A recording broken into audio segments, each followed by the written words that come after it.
Les amis, bonjour, j'espère que vous allez tous très bien et quelle belle journée pour faire son retour après quoi, presque 3 semaines d'inactivité sur la chaîne Nietzsche Parle Foot et encore, j'en suis navré. Beaucoup de choses à faire, je suis pas encore youtubeur à temps plein. Donc voilà, mais c'est un très très beau match qu'on a vu aujourd'hui, un match entre l'Espagne et la France. Et je me suis dit que vu que j'ai suivi le match, pourquoi ne pas venir ici et débriefer cette très belle rencontre-là avec vous. Un match qui finit sur un score de 2-1 pour l'Espagne, qui se qualifie donc pour la finale de l'Euro. Et dommage pour la France qui voilà, ne va pas se qualifier pour la finale de l'Euro. Mais j'aimerais dire que c'est un peu dans la continuité de ce que la France a proposé dans cet Euro-là. Parce que pour moi, la France n'était pas l'une des meilleures équipes, l'une des équipes les plus flamboyantes à voir jouer. Hein. On peut les mettre, les classer à côté même de l'Angleterre. La France va ouvrir le score grâce à qui? Grâce à Ramdal Kolo Muani. Voilà, Ramdal Kolo Muani, mais surtout un très beau centre bien appliqué de Kylian Mbappé qui, pour moi, c'était la meilleure action de Kylian Mbappé dans ce match-là. Dis-moi si je me trompe, mais j'ai rien vu d'autre de Kylian Mbappé dans ce match. Et c'est pas comme s'il avait un client sur son côté. Mais pour moi, Kylian Mbappé, il est juste en dessous de ce qu'il a l'habitude de montrer. Parce qu'il n'avait pas vraiment un client sur son côté. Jesus Navas, on sait, c'est un vieillard. C'est quoi, 40 ans? Il a le père, il est beaucoup plus âgé même que le père de Lamine Yamal. C'est un padré qui était sur son côté. Mais voilà, c'est pas juste un joueur contre un autre. Hein. C'est vraiment l'équipe contre l'autre. Et voilà, Jesus Navas, il n'a pas fait un grand match. Il est sorti sur blessure.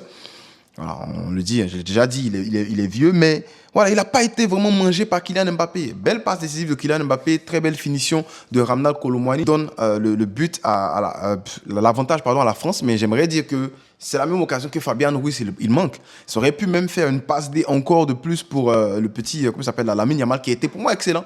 Excellent, l'homme du match, il n'y a rien à dire. Il sort une très belle passe, bien millimétrée sur la tête de Fabian Ruiz, mais Fabian Ruiz qui n'arrive pas à finir ce ballon. Hein, voilà, il a sauté. C'est pas comme si le ballon était trop haut, il était à la très bonne hauteur, il a sauté. Et même quand il saute, le ballon est légèrement en dessous de lui. C'est pas comme s'il a fait un très gros effort pour aller prendre ce ballon-là, mais il n'est pas en mesure de finir. Et c'est la même occasion pour moi, hein, c'est la même occasion copier-coller qu'on donne à Ramdal Kolo Muani, qui lui arrive à finir. Donc ça fait 1-0 pour la France.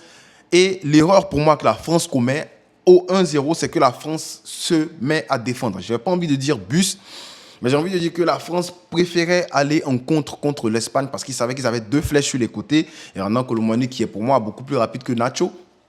En défense centrale, après, Aymeric Laporte, il fait de très bonnes couvertures. Mais quand tu as un Kylian Mbappé à gauche et que tu as un Dembélé à droite, tu veux forcément jouer sur leur vitesse, sur leur force qui est la vitesse. Du coup, je pense que c'est ce que Didier Deschamps a essayé de faire. Mais pour moi, ça n'a pas été la meilleure chose à faire. Il aurait fallu déjà sortir jouer parce qu'à 1-0, j'ai remarqué que la France préférait être attentif, attendre que l'Espagne les domine et tout. Et voilà, 10, 20 minutes après, 15 minutes après, disons, mais tu as l'Espagne qui va venir marquer sur un très très beau but de Lamine Yamal. Qui d'autre que Lamine Yamal? Flamboyant, étincelant ce petit-là pour moi. On l'a déjà dit, il est très très fort. Mais quand on le disait, il y a des gens qui nous disaient que voilà, c'est parce qu'il est barcelonais et tout qu'on dit ça. Mais regardez vous-même ce que le petit l'a montré aujourd'hui. Cette frappe qu'il envoie mais Mike Maignan, c'est un très bon gardien de football. Vous avez vu la sortie de Mike Maignan sur l'autre flèche de l'autre côté là-bas de, comment il s'appelle, Nico Williams. Très belle sortie, de bon c'est bon aujourd'hui. Il n'a pas été trop mis en danger. Mais les seules frappes qu'on lui met, c'est pas possible pour lui de les prendre. Parce que, exemple, la frappe de Lamine Yamal, mais quel que soit le gardien, c'est impossible parce qu'il n'y a aucune erreur de Mike Maignan. Il fait aucune erreur, ce Mike Maignan là. Mais il n'est pas en mesure d'aller prendre ce ballon parce que ce ballon, il est très très bien placé. Il a même été en mesure, hein, le petit, de nous sortir une autre frappe de ce genre là. C'est juste que c'est passé un peu au-dessus et il a tapé très fort. Mais il a une très bonne puissance de frappe, une très belle précision. Lamine Yamal est dans le jeu. Lui et Nico Williams.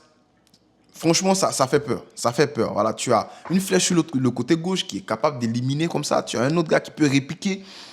Voilà, Nico Williams, dans l'espace, il est dangereux. Dans le demi-espace, sur le côté, il est dangereux. Lamine Yamal, dans le demi-espace, dans l'axe, il est très, très dangereux. Il n'a même pas peur de coller la ligne. Hein. Si tu lui mets un très bon latéral qui peut overlap, c'est dangereux. Et voilà, ça fait 1-1. Et 4 minutes après, tu as le deuxième but qui vient par l'exploit, j'aimerais dire exploit individuel de Dani Olmo. Oui, vrai que le ballon quitte du côté de Lamine Yamal, mais exploit individuel parce que c'est lui qui va venir faire le fake shot, lober, je sais pas, c'est Chouameni si je ne me trompe pas, et puis frapper. et puis frapper. Et le ballon, il était en train d'entrer, comment il s'appelle là, Koundé a essayé de l'enlever, mais c'était compliqué pour lui d'enlever ce ballon. Donc 2-1 pour l'Espagne. Et après, bon, ça allait un peu dans tous les sens. Mais j'aimerais dire que pour moi, l'Espagne a eu le dessus sur la France, même après le 2-1. Il y a eu des occasions de part et d'autre. Il y a eu une très grosse occasion manquée de Dembélé, de Kylian Mbappé qui d'habitude la met au fond ce genre d'occasion là. Mais aujourd'hui c'était pas son jour. J'aimerais dire que même 7 euros là c'était pas son jour. Et à l'image de cette France là qui pour moi n'a pas fait une très belle compétition. Du côté de la France, le joueur que j'aimerais saluer, hein, l'euro du joueur que j'aimerais saluer pour moi c'est Jules Koundé. Jules Koundé il fait Jules Koundé, il fait une très belle compétition. Il n'y a rien à dire. Il a eu des clients comme Léao, mais il n'a pas été, comment je peux dire ça, il n'a pas été ringard, il n'a pas été nul. Il a été en mesure de montrer qu'il était bon. Même aujourd'hui contre Nico Williams, il gagne des vis-à-vis. Oui, c'est pas qu'il va venir, Nico Williams va le prendre en vitesse, il va revenir. Non, mais il reste sur sa défense. Nico Williams fait des erreurs, il sort le ballon. Bon, c'est un duel gagné par le défenseur.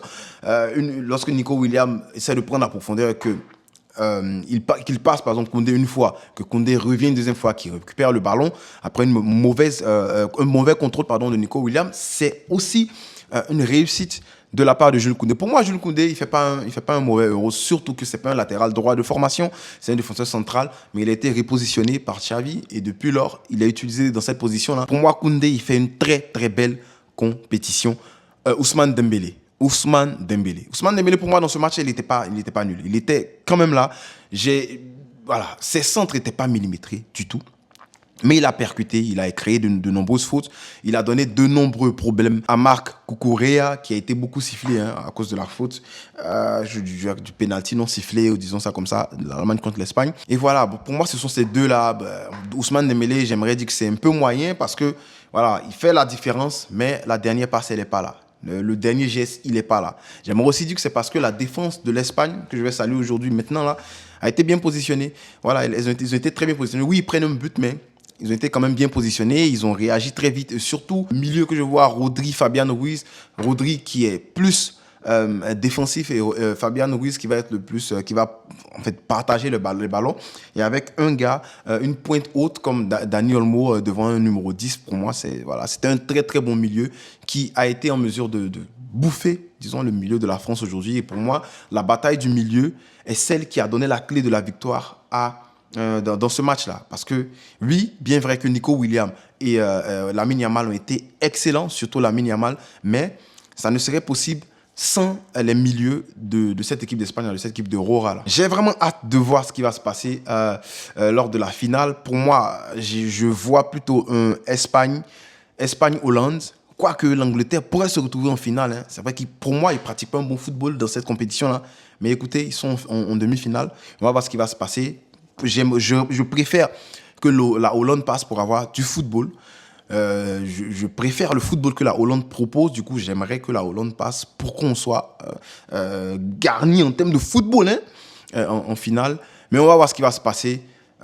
N'hésitez pas à liker, partager et commenter. On va sûrement débriefer le match de l'Argentine contre le Canada. Ça sera compliqué parce que j'aime beaucoup l'Argentine de Léo Messi, mais surtout, je suis au Canada. Du coup, ça va être compliqué. Je ne supporte personne. Parce que de toute façon, Léo Messi il a déjà remporté cette compétition. Mais on se retrouve ici dans quelques heures pour le débrief Argentine-Canada, Canada-Argentine. Merci d'avoir suivi la vidéo.